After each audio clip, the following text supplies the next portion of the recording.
오늘 말씀의 주제는요, 영적인 메시아 예수님 마가복음 강해 시리즈 24번째 시간입니다. 마가복음이 전체가 16장인데요.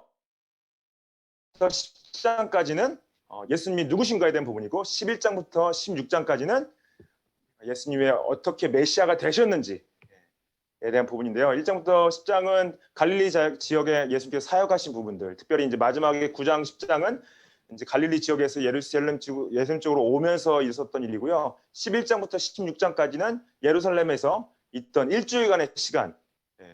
그래서 3분의 분량이 일주일 안에 벌어진 일이고 그 전에 있던 거는 3년 가까이 있었던 일들이죠. 이 예수님께서 1장부터 15장까지는요. 이 오순절 기간 동안 순환받는 종의 모습으로 그리스도가 메시아 되심을 보는 부분입니다. 우리가 계속 제가 반복적으로 말씀드린 부분이 뭡니까? 그 예수님께서 메시아 되시는데 사람들이 계속 오해하는 거죠. 잘못 이해하고 예수님을 대속의 제물로 보는 것이 아니라 정치적 메시아. 그래서 자신들을 해방시킬 메시아라 보는데요. 이 오늘 말씀의 시작이 고난주간 첫 번째 일요일 날 예루살렘에 입성하시는 사건으로 시작을 합니다. 1절 말씀을 보시면요. 그들이 예루살렘에 가까이 와서 감람산 벳바게와 베다니에 이르렀을 때 예수께서 제자 중 둘을 보내시며 그렇게 시작하죠. 예수님과 이제 제자들이 갈릴리에서 예루살렘에 오는 여정에서 베레아 지역을 이제 통해서 오시는데 지난주에 봤듯이 여리고에서 소경 바디메어의 눈을 뜨게 하시죠. 그 다음에 예루살렘 근처에 도착하십니다. 여리고는 예루살렘에서 24km 정도 떨어진 지역인데요. 바로 입성하지 않으시고 이제 베다니에서 쉬시면서 이제 유숙하시고 그 다음 날을 준비하신 거 볼 수가 있습니다. 감람산은 영어로 이제 Mount of Olives, 올리브산이에요. 올리브산, 감람산은 예루살렘 동편에 있습니다. 그래서 그 기드론 시내 건너편에 산 높이가 해발 한 800m 정도 되는 산인데요. 800m 정도 된 산의 꼭대기에 서서 하면은 예루살렘 이제 도시가 전체를 한눈에 내려다본다고 합니다. 그래서 감람산이 왜 중요하냐? 감람산, 마운트 올리브스는요. 유대인들에게 있어서 메시아의 도래, 메시아의 오심에 대한 밀접한 관계가 있습니다. 이 스가랴서 14장 4절 말씀에 이렇게 써 있어요. 14장 4절 말씀에 그날에 그의 발이 예루살렘 앞 곧 동쪽 감람산에 서실 것이요 감람산은 그 한가운데가 동서로 갈라져 매우 큰 골짜기가 되어서 산 절반은 북으로 절반은 남으로 옮기고 이런 말씀이 있습니다. 그래서 이 메시아가 왔을 때 감람산 한가운데 쓴다. 그래서 동서로 갈라진다. 이거는 이제 또한 이 심판을 의미하는 건데요. 이 마가가 특별히 감람산을 언급한 것 자체가 예수님께서 유대인들이 고대하시던 메시아임을 드러내기 위해서 말씀을 기록한 것입니다. 벳바게라는 곳은 이 벳바게의 뜻이 익지 않은 무화과들이 있는 집이라는 집이에요. 이제 뜻이고요. 나중에 이제 무화과 나무에 대한 이야기가 나오는데 베다니는 고뇌자의 집이라는 뜻입니다. 그래서 예루살렘 남동쪽에 3km 정도 떨어진 지점인데요. 베다니는 왜 유명하냐? 베다니는 죽은 나사로를 예수께서 살리신 곳입니다. 그래서 베다니가 3km 정도 예루살렘 떨어진 곳에서 예수님께서 입성하시기 전에 이 3km 정도 떨어진 곳에서 지내셨으면 저희가 볼 수가 있죠. 예수님께서 두 명의 제자들을 파견하시죠. 두 명의 제자 파견하시는데 이제 이 제자들이 두 명이 누구인지는 저희가 알 수가 없지만은 사람들이 추측은 많이 하는데요. 꼭 굳이 추측할 필요는 없다고 생각하고 두 명을 일단 보내세요. 2장 2절의 말씀 보시면은 이르시되 너희는 맞은편 마을로 가라. 그리로 돌아가면 곧 아직 아무도 타보지 못한 나귀 새끼가 매어 있는 것을 보리니 풀어 끌고 오라 그래요. 제자들 두 명에게 이제 그 명령을 하시죠. 맞은편 마을이면 이제 벳바게를 말하는데요. 벳바게 이 아무도 타보지 않은 나귀 새끼, 왜 굳이 꼭 아무도 타보지 않은 나귀 새끼가 중요한가? 왜냐하면은 아무도 타보지 않았다는 건요. 이 나귀가 세상 일로 쓰여지지 않았다는 걸 얘기하고 또한 나귀의 순결성을 보여주는 겁니다. 이 나귀의 순결성은 예수님께서 이제 평화의 왕으로 메시아로 오셨죠. 그래서 구약을 통해서 봤을 때 신성한 곳에 사용되는 것이 세속된 일에 사용되지 않은 상태에서 새 것이 이런 성스러운 일에 조건에 충족됨을 저희가 알 수가 있습니다. 그래서 이 한 번도 타지 않는 이 나귀의 순결성이 예수님의 죄 없으심을 또 드러내세요. 그리고 그 택하신 나귀가 흠이 없고 깨끗하여서 예수님께서 죄 없으신 완벽한 제물 되심을 또 드러내는 것입니다. 그래서 메시아가 나귀를 타고 오시는데 또 중요한 건요. 나귀를 타고 오시는 것 자체가 메시아의 오심에 대한 예언의 성취예요. 예언의 성취인데 스가랴 말씀 9장 9절에 보시면 이렇게 써 있습니다. 스가랴 9장 9절에 시온에 따라 크게 기뻐할지어다 예루살렘에 따라 즐거이 부를지어다 보라 내 왕이 내게 임하시나니 그는 공의로우시며 구원을 베푸시며 겸손하여서 나귀를 타시나니 나귀의 작은 것 곧 나귀 새끼니라. 엄청난 말씀이죠. 스가랴가 예언을 하는데 왕이 오셔 메시아가 오셔 메시아는 구원을 하실 거야. 메시아는 공의로우셔. 근데 겸손하셔. 근데 그 메시아가 나귀를 타실 거야. 네. 너무 분명하죠. 메시아가 나귀 타심의 예언을 예수님께서 이루시는 겁니다. 그리고 나귀를 타심이 겸손함을 드러내는 거예요. 네. 이 말씀을 보면 예수님의 신성을 알 수 있죠. 예수님께서 그 나귀가 보이지 않지만 어디 있는 줄 알고 어떻게 어떤 상태에서 묶여있는 상태까지 다 아시는 거죠. 그래서 예수님의 초자연적인 그 전지적인 관점으로 제자들한테 가서 가져오라고 하시는 겁니다. 마가복음 11장 3절 말씀에 만일 누가 너희에게 왜 이렇게 하느냐 묻거든 주가 쓰시겠다 하라. 그래야만 즉시 이리로 보내리라. 이렇게 말씀하세요. 주가 쓰시겠다. 이건 뭡니까? 메시아 되시는 예수님께서 모든 일에 대해서 전권을 행사할 수 있는 거예요. 내가 쓰겠다 하면 그들이 줄 것이다. 당시 예루살렘 주변의 사람들이요 벌써 이미 예수님에 대해서 잘 알고 있었습니다. 예수님의 물론 메시아 되심이 잘못된 메시아였지만은 어느 정도 예수님이 메시아신 것을 다 믿고 있던 거죠. 그래서 이 사람들이 왔을 때 즉시 이리로 보내리라. 이 사람들이 나귀 주인이 예수님께 나귀를 이제 드리는 일을 당연하게 이제 생각하고 드릴 수 있다는 거죠. 제자들이 4절에 보시면은 제자들이 가서 본즉 나귀가 있었습니다. 나귀 새끼가 문 앞거리에 매어 있는지라 그것을 푸니 거기 서 있는 사람 중 어떤 이들이 이르되 나귀 새끼를 풀어 무엇 하려냐 하매 그러죠. 그래서 이 예수님께서 제자들이 예수님 말씀을 순종해서 가서 보니까 나귀 새끼가 있었고 나귀 새끼를 푸니까 나귀 주인들이 와서 물어줘. 너희들이 왜 이렇게 하니? 그 질문까지도 예수님께서 받으실 것을 제자들에게 이미 말씀을 하신 거죠. 그래서 그 제자들은 나귀 주인들한테 이거 주가 쓰신다 하니까 나귀 주인들이 이제 드리는 거죠. 이 예수님께서 그 제자들이 6절에 보시면은 제자들이 예수께서 이르신 대로 말한데 이에 허락하는지라 그래요. 이게 뭡니까? 예수님의 권위에 완전히 복종하는 거죠. 그래서 이 주 제자도 어떻게 보면은 좀 황당한 일이죠. 이게 지금 예수님께서 어디 있는지 어떻게 아시고 또 가서 누굴 만날지 어떻게 아시고 무슨 말 할지까지 다 아시네. 순종하고 간 거죠. 근데 그 나귀 주인들도 그 말을 들었을 때 그렇지. 주가 쓰시겠다면 들어야지. 그 양쪽이 다 순종을 하는 것을 메시아 대신 예수님께 완전히 순종하는 것을 제자들을 통해서 또한 나귀 주인들을 통해서 볼 수가 있습니다. 7절 말씀에 나귀 새끼를 예수께로 끌고 와서 자기들의 겉옷을 그 위에 얹어 놓음에 예수께서 타셨다 그래요.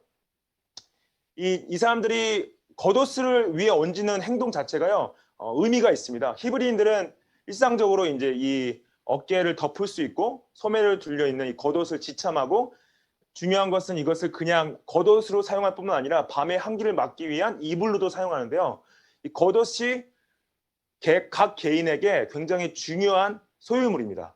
그리고 굉장히 가치가 있는 것들이고 이 겉옷을 벗어서 누구한테 올린다 그러면은 나귀를 타는 사람, 그 말을 타는 사람에게 존경을 표하는 걸 넘어서 자신들의 모든 것을 바쳐 순종하겠다, 복종하겠다 그런 표현이에요. 그래서 열왕기 하에도 보면은 왕에 대한 존경과 예우의 표시로 군사들이 자기의 옷을 펴서 놓는 것을 볼 수가 있고요. 근데 그 근방에 있는 그 중동 지역 자체에서 전쟁에서 승리한 개선 장군이 자신의 도시로 돌아올 때 자신의 군사들이 그 말 위에다가 겉옷을 얹는 것을 통해서 경의를 표하는 것도 볼 수가 있습니다. 당시 제자들이 자기들의 겉옷을 이제 걸쳐놓은 것 자체가 예수님께서 영광스럽게 입성하시는 것을 원했던 거죠. 그리고 또 메시아 왕국을 기대했던 거죠. 근데 민중도 그렇고 민중들이 어떻게 하는지 보십시오. 8절에 보시면은 많은 사람들은 자기들의 겉옷 또 다른 이들은 들에서 벤 나뭇가지를 길에 폈다 그래요. 그래서 예수님 입성하시는데 제자들이 겉옷을 그 나귀에 얹는 것뿐만 아니라 수많은 사람들이 자신들의 겉옷을 길거리에 피는 거예요. 그래서 예수님이 와 진짜 이제 메시아가 오셨구나. 우리를 자유케 하실 로마의 압제로부터 해방시키실 정치적 메시아가 오셨구나. 최대한 경의를 표하는 거죠. 예. 그래서 메시아인 걸 인정했는데 예수님이 진짜 영적인 메시아인 거를 이해를 못하는 거죠. 9절에 보시면은 앞에서도 가고 뒤에서 따르는 자들이 소리 지르되 호산나 찬송하리로다 주의 이름으로 오시는 이여 그래요. 그래서 앞에서 가는 사람들, 뒤에 가는 사람들이 무리들이 있었는데 예수님을 에워싸고 앞으로 이제 전진을 하고 있는 거죠. 앞에서도 사람들이 아마 춤을 추면서 그 가지를 흔들면서 호산나 우리 찬송하리로다 주의 이름이여 주의 이름으로 오시는 이여. 호산나의 뜻은 뭐냐면요. 호산나는 어려운 상황에서 도움을 청할 때 구하소서라는 히브리어입니다. Save us, I pray. 이런 구하소서, 우리를 구하소서라는 뜻이고요. 그러니까 이제 메시아가 와니까 메시아여 우리를 구해 주십시오. 그리고 호산나 외치는 거예요. 그리고 이 호산나라는 뜻 자체가 이것도 축제 기간, 특히 이제 이런 오순절, 패스오버 기간 동안 하나님을 찬양하는 데 쓰여졌다고 합니다. 그리고 이 찬송하리로다 주의 이름으로 오시는 이여 Blessed is he who comes in the name of the Lord. 찬송하리로다 주의 이름 오시는 이 구절 자체가 이제 시편 118편 26절에 나오는 말씀인데요. 6월절 절기에 예루살렘을 방문하는 순례자들을 맞아들이는 인사말이에요. 그래서 단순하게 메시아뿐만 아니라 순례자들 왔을 때 찬송하리로다 주의 이름 오시는 이여 이들이 와서 하나님을 찬양하고 오실 메시아를 기다리는데요. 이제는 다윗의 가문을 나타나신 메시아를 말하는 거죠. 10절에 보시면은 찬송하리로다 오는 우리 조상 다윗의 나라여 가장 높은 곳에서 호산나 하로다라 그래요. 이게 당시 무리들의 메시아관을 분명히 보여주는 거죠. 우리 조상 다윗의 나라여 하는 건 뭐냐면은 그렇지 다윗처럼 우리가 강대했고 우리가 너무 번영했고 우리가 회복할 것을 이 제2의 다윗 왕이 와서 정치적 메시아로 우리를 자유케 할 것이야. 그래서 본인들의 죄를 대속할 대속 제물의 메시아로 본 것이 아니라 정치적 메시아. 그래서 정말 아이러니한 게 뭡니까? 이 같은 무리들이 나중에 예수님을 십자가에 못 박으라 그러죠. 같은 무리 십자가에 못 박으라 그러죠. 예수님 마음이 어땠을까요? 물론 나귀를 타고 들어가시면서 봤을 때 이 사람들이 환호하잖아요. 자기를 환호하고 환영하지만 이 사람들의 마음을 보셨죠? 이 사람들이 본인을 십자가에 달린 대속 제물의 메시아로 보는 것이 아니라 정치적으로 해방시키고 번영할 왕으로 봤다는 거죠. 정말 마음이 되게 씁쓸하셨을 것 같아요. 아이러니 하시면서. 제 생각에는 웃는 얼굴로 기쁜 마음으로 들어가지는 않으셨을 것 같아요. 이 사람들이 이렇게 힘나하지만은 이 잘못된 생각으로 같은 사람들이 본인을 십자가에 못 박으러 할 외칠 거기 때문에 얼마나 황당했을까 생각이 듭니다. 11절 말씀에 예수께서 예루살렘에 이르러 성전에 들어가사 모든 것을 둘러보시고 때가 이미 저물매 12제자를 데리시고 베다니에 나가시니라 그래요. 예루살렘에 들어오셨다가 이제 나중에 유숙하는 베다니로 다시 돌아가시는데 성전 모든 것을 둘러보셨다는 건 성전 안에 건물을 다 돌아보셨다는 게 아니라 성전 안에 있는 경내를 돌아보신 건데요. 경내를 돌아보신 이유가 아마 그 다음 날 성전을 정결케 하시기 위해서 그 전날 아마 이제 돌아보셨던 것 같아요. 준비를 하신 거죠. 어떻게 이거를 뒤집어 엎을 것인가, 몰아낼 것인가 이제 보신 거죠. 그리고 이 마가는 이제 이야기는 안 하지만은 마태 같은 경우에는 이 주민들과 순례자들이 예수님이 이 성전에 들어오신 걸 보고 온 성이 소동했다고 그래요. 그리고 이제 아마 그 유대 지도자들도 와서 예수님을 정탐하고 있었겠죠. 이 예수님께서 누가복음 19장 41절에 보시면요. 입성하시면서 우시는 장면이 나와요. 그러니까 이게 사람들이 막 반기고 찬양하고 소리 지르고 환호하는데 보시고 우셨대요. 그냥 씁쓸한 것뿐만 아니라 이 예루살렘에 임할 심판을 안타까워하시면서 가슴 아파하시면서 우울하시는 장면이 누가복음 19장에 나옵니다. 이 메시아이신 예수님께서 승리에 입성을 하시는데 입성하실 때 대부분 왕들이 입성할 때 뭘 타냐면요. 백마를 타요. 백마를 타고 전쟁에 승리해서 입성을 하시죠. 예수님께서는 정말 초라하기 짝이 없는 새끼 나귀 새끼를 타고 입성을 하십니다. 이게 뭐냐면 사람들이 기대하는 정치적 메시아가 아니라 본인이 겸손한 영적인 메시아 되심을 상징하는 거예요. 우리라면 어땠을까요? 우리가 그 무리들로 봤을 때 예수님이 새끼 나귀를 타고 입성하실 때 우리가 바라봤을 때 아, 왕이신데 메시아 되시는데 어떻게 저렇게 초라한 모습으로 오시지? 좀 멋있는 말을 타시고 멋있는 가운을 입으시고 화려하게 집장하셔야 되는데 멋있는 백마와 화려한 옷 입고 오시는 것이 아니라 이 나귀를 타고 오신다. 요즘 이게 계속 반복적으로 예수님께서 강조하시는 게 뭐냐면은 본인은 섬김을 받으러 온 것이 아니라 섬기러 왔다. 낮아지고 겸손해져라. 처음이 되고 싶으면 마지막이 되라. 섬김을 받기 원하면 먼저 섬겨라. 하시는 말씀을 계속 반복적으로 본인이 드러내시면서 이 나귀 새끼를 타고 들어오시는 거죠. 안타깝게도 우리가 교회사 가운데서 교회 리더들이 지속적으로 어떤 화려한 가운이나 좋은 차들을 타고 입장하는 모습을 저희가 볼 수가 있었습니다. 그리고 이제 사람들이 그 화려한 모습에 또 훅하는 거 있죠.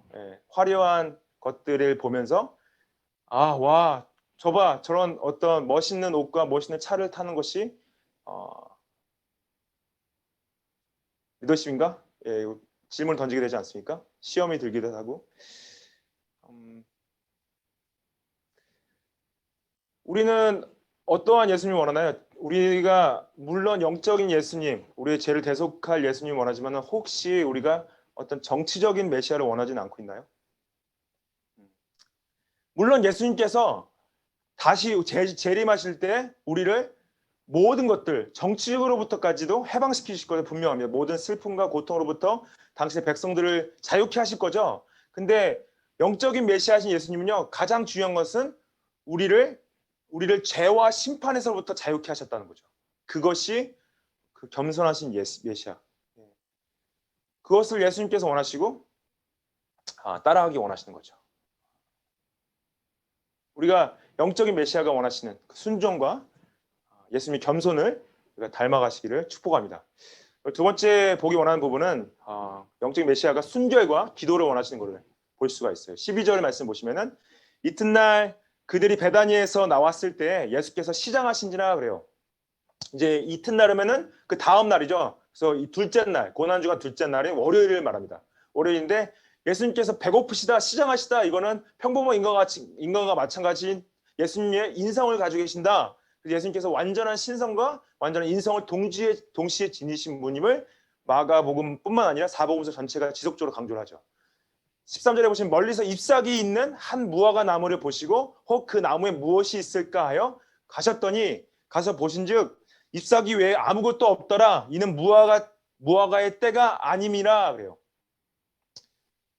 예수님께서 이제 시장기를 느끼셨는데 무성한 잎사귀가 무성하다는 건 뭐냐? 잎사귀가 무성할수록 열매가 달릴 확률이 높다고 합니다. 그래서 무화과 나무 잎이 무화과는 뭐냐면은 이제 영어로 fig예요. 그래서 이 맛있죠, fig. 근데 이 6월절은 4월달에 가까운데 무화과 열매 아직 따기 이른 시기라고 해요. 무화과 나무가 따기 좋은 시기가 8월에서 10월까지라고 말을 합니다. 그래서 아직 무화과 딸 때는 아닌데 이 나무 잎이 무성한 나무들 중에는 그래도 이제 좀 일찍 딸 수 있는 나무들이 있었다고 해요. 근데 중요한 것은 이 말씀이요, 이 무화과 나무의 말씀이 예수님께서 성전을 정결케 하시는 사건과 연결이 됩니다. 그래서 이거를 상징적으로 생각을 하셔야 돼요. 왜냐하면 잎이 무성하다는 것은 보기에는 좋다는 거예요. 종교적으로 외적으로 보기는 좋은데 열매를 맺지 못한다는 건 뭐냐면은 영적으로 순종하는 열매가 없다는 걸 말씀하시는 겁니다. 그래서 이스라엘 상태가 뭐냐?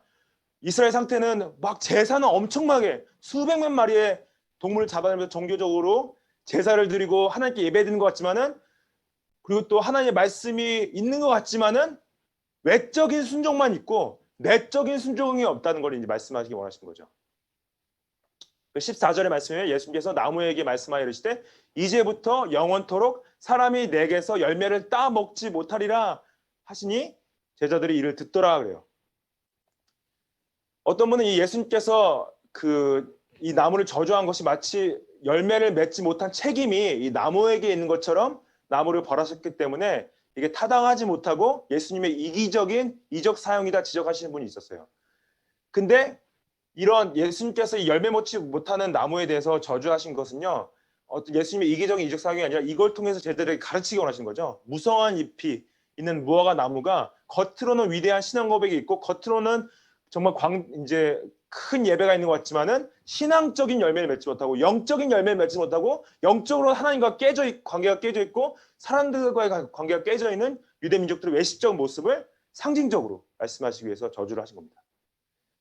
오늘날도 우리가 쉽게 이런 잘못에 빠질 수가 있죠. 겉으로만 순종하는 척하면서 내적으로는 순종하지 않는 것. 겉으로는 우리가 그리스도인인 것처럼 살 수 있지만은 내적으로는 하나님과 관계가 하나님을 의지하지 않고 하나님을 신뢰하지 않고 삶의 열매를 맺지 못하는 것을 예수님께서 심판을 경고하십니다. 15절 말씀에 그들이 예루살렘에 들어가니라 예수께서 성전에 들어가사 성전 안에서 매매하는 자들을 내쫓으시며 돈 바꾸는 자들과 상과 비둘기 파는 자들의 의자를 둘러 엎으셨다고 그래요. 굉장히 유명한 사건이죠. 이 무화과 나무를 저주하신 사건과 그대로 연결되는 사건입니다. 예수님의 성전 정화하시는 작업이요. 사역 기간 동안 실제로 2번 있으셨어요. 첫 번째는 초기에 있었습니다. 요한복음 2장 13절 22절을 보시면은 초기 활동 가운데 예수님께서 이미 한 번 엎으셨어요.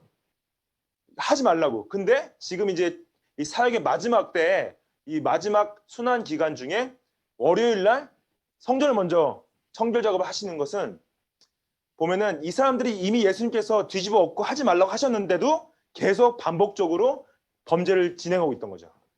그래서 당시에 이 성전에 있던 상인들이 얼마나 돈에 매여 있고 완악했는지 또 이들에게 힘을 실어준 종교 지도자들, 제사장들이 얼마나 타락하였는지 보여주는 장면입니다. 그래서 예수님께서 첫 번째보다 2번째 더욱 강력하게 책망하시고 더욱 강력하게 몰아내시는 거죠. 그래서 예수님께서 이 성전 안에서 매매하는 자들, 이 당시 매매하는 매매를 그냥 아무거나 파는 것이 아니라 재물을 파는 거였어요. 왜냐하면은 멀리서 순례자들이 오는데 멀리서 순례자들이 재물을 이제 가지고 오는 게 힘드니까 와서 재물을 사서 바치는 겁니다. 그래서 포로 시대 이후에 디아스포라 유대인들이 멀리서 재물을 가져오는 게 불편하니까 성전에 와서 매매 활동을 했던 거죠. 그리고 종교자 지도자들이 이것을 묵인했는데 묵인한 이유가 자신들의 허욕과 탐욕을 채우기 위해서 이제 불공정한 거래를 하게 한 거예요. 예를 들어서 본인이 그냥 본인 집에서 가져오면 1불짜리를 여기 오면 10불에 사야 되는 거예요. 그래서 엄청난 이유를 남겼습니다. 그래서 제사장들이 종교 지도자들이 이게 하나님의 바칠 재물이라서 비싼 거야 이렇게 한 거예요. 하나님께 바치는 재물이기 때문에 비싼 거야. 거룩한 거야 이렇게 말씀한 거죠. 그래서 상인들의 폭리를 취했어요.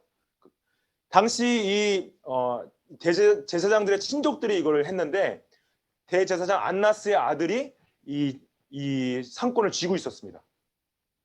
예수님께서 그래서 근데 파는 자들만 몰아내는 게 아니라 사는 자들도 몰아내셨어요. 왜냐하면은 사는 자들한테도 잘못이 있었다는 거예요. 사는 사람들도 무분별하게 자신들의 편리만 생각하고 하나님과의 관계는 깨어진 상태에서 결국 파는 자들의 악행을 조장하는 결과를 냈기 때문에 사는 자든 파는 자든 다 몰아내시고요. 돈 바꾸는 자들, 이건 뭐냐면요. 당시 성전에 들어올 때 성전 세금을 냈어야 돼요. 세금을 내는데 이 이방 지역에서 온 순례자들이 그냥 이방인들의 돈을 쓸 수가 없었습니다. 왜냐하면 이방인들의 돈을 부정하게 봤어요. 그래서 이들이 쓰는 관례적인 화폐나 히브리 화폐로 바꿨어야 돼요. 그래서 돈을 바꾸면서도 이들이 이윤을 취했습니다. 그리고 비둘기 파는 자들, 재물로서 비둘기가 이제 가장 쌌는데 값비싼 재물을 살 수 없는 사람들이 비둘기 파는 자들, 특히 가난한 사람들이 이게 비둘기 사서 재물 드렸는데 다 둘러 엎으셨죠. 예수님의 이 분노하심, 의로운 분노를 죄성으로 보시면 안 되고요. 하나님 예수님의 공의로 보셔야 됩니다. 예수님은 죄를 묻고 하시는 분이 아니세요. 죄를 가만히 두고 괜찮아 하시는 분이 아니세요. 죄에 대한 책임을 물으시고 심판하실 거라는 거죠. 근데 복음이 뭡니까? 우리도 심판받아 마땅한 죄인들인데 예수님의 십자가의 대속의 은혜로 우리의 죄에 대한 책임을 예수께서 대신 져주신 거예요. 그래서 우리는 그 심판을 면하게 됐다는 거죠. 그리고 16절에 보시면은 아무나 물건을 가지고 성전 안으로 지나다님을 허락하지 않으셨다. 이게 뭡니까? 구약 가운데는 구약은 성전은 거룩한 곳이기 때문에 성결함을 유지하기 위해서 여러 규칙이 있었죠. 근데 이 제사장들이 이 규칙을 다 깨고 허락을 한 거예요. 그 시장 사용을 허락한 것뿐만 아니라 성전 뜰에 그냥 아무거나 들고 왔다 갔다 할 수 있게 통행로로 허락을 한 거예요. 그 하나님의 집 자체를 그냥 완전 무시하는 행동을 한 거죠. 17절에 유명한 말씀. 이에 가르쳐 이르시되 기록된 바 내 집은 만민이 기도하는 집이라 칭함을 받으리로라 하시 아니하였느냐? 너희는 강도의 소굴을 만들었도다. 그래요. 여기는 영적인 집이야. 하나님과 관계하는 집이야. 하나님께 기도하는 집이야. 거룩을 원하는 곳이야. 근데 너희는 거룩을 버리고 기도를 버리고 장사를 하고 강도의 속을 만들었어. 사람들에게 거룩과 정결함과 기도를 원하셨는데 사람들은 강도의 소굴로. 여기서 보면 만민이 기도하는 집이란 말이 굉장히 중요합니다. 보면 House of Prayer for all the nations. It's not just for Israel. 이게 이 성전은 너희들만의 것이 아니라 이스라엘만의 것이 아니라 만민, 열방, 온 민족, 온 나라에 기도하는 집이야. 하나님을 만날 수 있는 집이야. 너희가 더럽혔어. 그런 거죠. 이 말을 듣고 사람들이 회개합니까? 아니죠. 18절, 19절 보시면 대제사장들과 서기관들이 이를 듣고 예수님을 어떻게 죽일까 하고 꾀하니 이는 무리가 다 그의 교훈을 놀랍게 여김으로 그를 두려워했다고 그래요. 당연히 두렵죠. 하나님 앞에서 정결하고 거룩하고 기도해야 될 곳에서 장사를 했고 이윤을 취했고 죄악이 있는데 그 죄에 대한 회개는 없이 그냥 이 말씀을 듣고 찔림이 있었지만 두려워는 했지만은 이걸 우리가 이 사람을 빨리 죽여야 되겠다 생각한 거죠. 정말 악함의 극치를 보여주는 거죠. 무화과 사건, 열매 맺지 못하는 무화과 나무, 이것이 이스라엘의 상태였다는 겁니다. 진실된 예배는 사라지고 형식적인 종교의식만 남아있는 거. 그래서 이 무화과 나무의 저주는 나중에 이스라엘 종교가 무서운 심판을 예고하는데 예수님은요 정말 싫어하시는 거는 겉으론 열심을 보여도 성령의 열매가 없는, 마음의 겸손이 없는, 낮아짐이 없는, 하나님을 예배함이 없는 것에 대해서 굉장히 싫어하시죠. 그리고 경고하십니다. 교회의 순결성이 돈으로 변질될 수 있음을 쉽게. 교회가 세속화되는 가장 큰 이유가 돈이죠. 그래서 우리가 지속적으로 깨어서 영적으로 분별하면서 교회의 순결을 지켜야 되는 건 무엇이냐? 계속 우리가 현혹당할 수 있죠. 돈 문제, 세속화되는 문제. 우리가 영적인 순결함을 위해서 지켜야 해서 기도해야 되고요. 특별히 우리의 삶이, 믿음의 삶이, 우리의 예수님을 따라간 삶이 종교적이지 않나, 외적이지 않나 바라봐야 됩니다. 그리고 죄 가운데 거하고 있지 않나. 왜냐하면 예수님은 거룩을 원하시고 우리가 성전이라고 부르셨죠. 예수님이 성령님을 우리한테 보내셔서 성령님이 내주하시는 우리의 몸이 하나님의 성전이라 말씀하셨죠. 그 성전이 성결한가, 기도가 있는가? 기도가 있으십니까? 죄를 끊고 계세요? 예수님을 닮아가고 계십니까? 겉으로 하는 것이 속으로 하는 것과 다르다면은 회개하고 우리가 예수님 앞에 나아가야 됩니다. 마지막으로 이제 보기 원하는 것은 믿음과 회개를 이제 원하시는 것을 저희가 볼 수가 있죠. 20절 말씀에 그들이 아침에 지나갈 때 무화과 나무가 뿌리채 마른 것을 봤다 그래요. 그 다음날 이제 화요일이죠. 월요일 죄송합니다. 화요일이죠. 월요일 날 저주하셨고 화요일 날 이제 아침에 보신 거 이제 제자들이 본 거죠. 뿌리채 말랐다. 이건 이스라엘 민족의 영성이 상실되었다. 그리고 예루살렘의 심판을 이제 예언하시는 것과 이제 다름없습니다. 70년 AD 70년 경에 디도 장군이 예루살렘 성전을 파괴하죠. 그리고 예수님을 거부했던 유대인들을 심판하는 것을 저희가 역사적으로 볼 수가 있습니다. 21절 말씀에 베드로가 생각이 나서 여짜오되 랍비여 보소서 저주하신 무화과 나무가 말랐나이다. 22절에 예수님께서 그들에게 대답하여 이르시되 하나님을 믿으라 그래요. 이게 보면은 무화과 나무가 마른 것과 하나님을 믿으라는 말씀이 무슨 관계가 있을까요? 예수님, 이 나무의 뿌리가 말랐습니다. 그 예수님께서 하나님을 믿으라 하셨어요. 이게 뭐냐면은 이스라엘의 멸망의 근본적인 원인이 믿음 없음 이런 말씀하시는 거예요. 하나님을 믿지 않고 자신들의 힘만을 의지해서 종교적인 제사를 통해 외적인 모형만, 외적인 모습만 집중했던 이스라엘의 근본적인 문제는 하나님을 향한 믿음이 없었다. 23절에 내가 진실로 너에게 이르노니 누구든지 이 산더러 들리어 바다에 던져지라 하며 그 말하는 것이 이루어질 줄 믿고 마음에 의심하지 아니하면 그대로 되리라 그래요. 여기서 이 산들어 들려 바다에 던지다 예수님께서 제자들과 이제 베다니에서 예루살렘에 가는 길에 뭐를 볼 수 있냐면은 감람산을 볼 수 있고 사해를 볼 수 있었어요. Mount of Olives 그리고 Dead Sea. 감람산을 들려 이 사해에 빠지게 던져지라 하는 것은 이 산더러 들려 던져지라는 것은요 당시 보편적으로 쓰여졌던 속담입니다. 이게 속담의 의미가 뭐냐면은 어려운 문제를 해결한 사람, 그래서 어려운 문제를 해결한 사람 산을 옮긴 자, 해결자라고 이제 의미예요. 산을 들려 바다에 던지는 것은 어떤 것이든 할 수 있는 사람, 어떤 문제도 해결할 수 있는 사람 그 의미인 거죠. 그래서 하나님께 믿음으로 기도할 때 하나님께서 모든 문제를 해결해 주실 거야. 그걸 예수님께서 가르치시는 거예요. 그래서 여기서 믿음과 의심을 반대어로 등장시키시죠. 그래서 우리가 인간이 가질 수 있는 그 부정과 긍정에 대한 양면을 보이는 거죠. 우리가 부정적인 면은 뭡니까? 의심하는 거. 긍정적인 거는 뭐예요? 믿는다는 거죠. 그리고 우리가 믿음과 의심 사이에서 우리가 기도로 나갈 때 우리가 무엇을 믿는 거냐면은 하나님의 능력을, 하나님의 말씀의 능력을 조금도 깎아내리지 않고 온전하게 믿는 거. 하나님께는 불가능한 일이 없다. 하나님의 능력에 무한 신뢰와 무한 믿음을 드리는 거.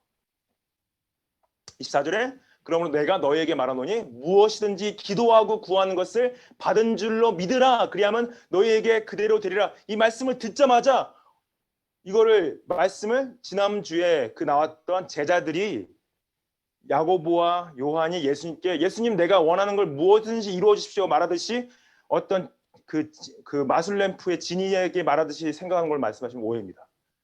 그리고 또 이거를 이렇게 생각하시는 분 계세요. 내가 기도하고 무엇이든지 기도하고 받은 줄로 믿고 구했는데 안 주셨어요.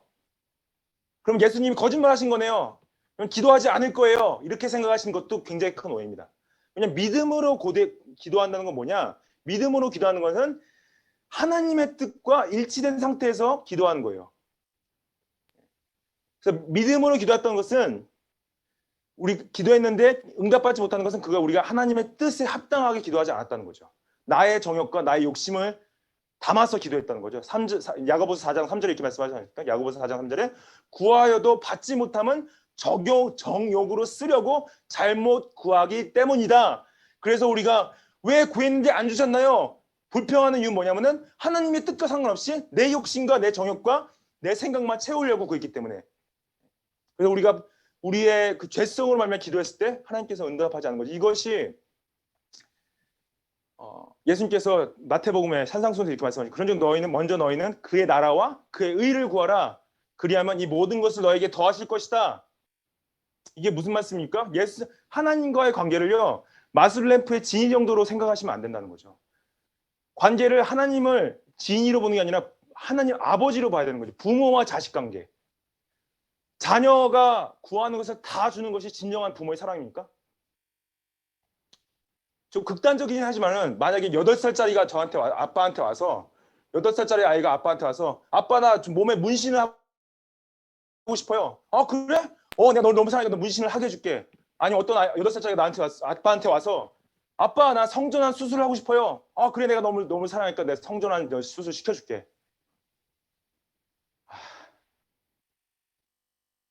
하나님의 사랑은요 이런 사랑이 아니에요. 하나님 사랑은 정말 너무나 큽니다. 이거는 사랑이 아니라 정말 죄악이죠. 25절 말씀에 서서 기도할 때 아무에게나 혐의가 있거든 용서하라. 그리하여야 하늘에 계신 너희 아버지께서도 너희 허물을 사하여 주시리라 하시니라 그래요. 여기서 기도하는 것이 서서 기도할 때만을 말씀하신 게 아니고 유대인의 기도하는 관습 중에 가장 이제 가장 평범한 기도하는 방식이 서서 기도하는 거였습니다.